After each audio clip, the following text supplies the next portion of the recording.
ನಮಸ್ಕಾರ, ಬಸವ ಟೈಮ್ಸ್ಗೆ ಸ್ವಾಗತ. ಕಾವೇರಿ ನೀರು ಹಂಚಿಕೆ ವಿವಾದದ ಕುರಿತು ಮಾಜಿ ಮುಖ್ಯಮಂತ್ರಿ BS ಯಡಿಯೂರಪ್ಪ ಮಾಧ್ಯಮಗಳೊಂದಿಗೆ ತಮ್ಮ ಅಭಿಪ್ರಾಯವನ್ನು ಹಂಚಿಕೊಂಡಿದ್ದಾರೆ.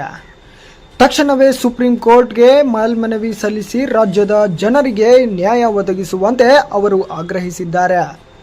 ರಾಜ್ಯದಲ್ಲಿ ಈಗಾಗಲೇ ಸಾಕಷ್ಟು ಅನ್ಯಾಯವಾಗಿದೆ. ಕುಡಿಯುವ ನೀರಿಗೂ ಜನರು ಪರದಾಡುತ್ತಿರುವ ಸಂದರ್ಭದಲ್ಲಿ ಮತ್ತೊಂದು ರಾಜ್ಯಕ್ಕೆ ನೀರು ಹರಿಸುವಂತೆ ಆದೇಶಿಸುವುದು ಸೂಕ್ತವಲ್ಲ ಎಂದು ಹೇಳಿದ್ದಾರೆ.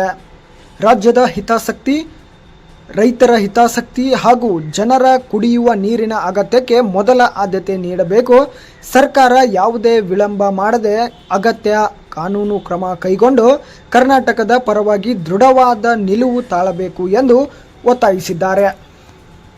ಕಾವೇರಿ ನೀರಿನ ವಿವಾದದಲ್ಲಿ ತಕ್ಷಣ ಮುಖ್ಯಮಂತ್ರಿಗಳು ಸುಪ್ರೀಂ ಕೋರ್ಟ್ಗೆ ಅಪೀಲ್ ಹಾಕಿ ಈ ಭಾಗದ ಜನರಿಗೆ ನ್ಯಾಯ ಒದಗಿಸ್ಕೊಡ್ಬೇಕು.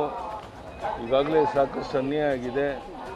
ಜನ ಇವತ್ತು ಕುಡಿಯುವ ನೀರಿನ ಹಾಹಾಕಾರ ಇರುವಂಥ ಸಂದರ್ಭದಲ್ಲಿ ಈ ರೀತಿ ನೀರು ಬಿಡಿ ಅಂತ ಹೇಳುವಂಥದ್ದು ಅಕ್ಷಮ್ಯ ಅಪರಾಧ.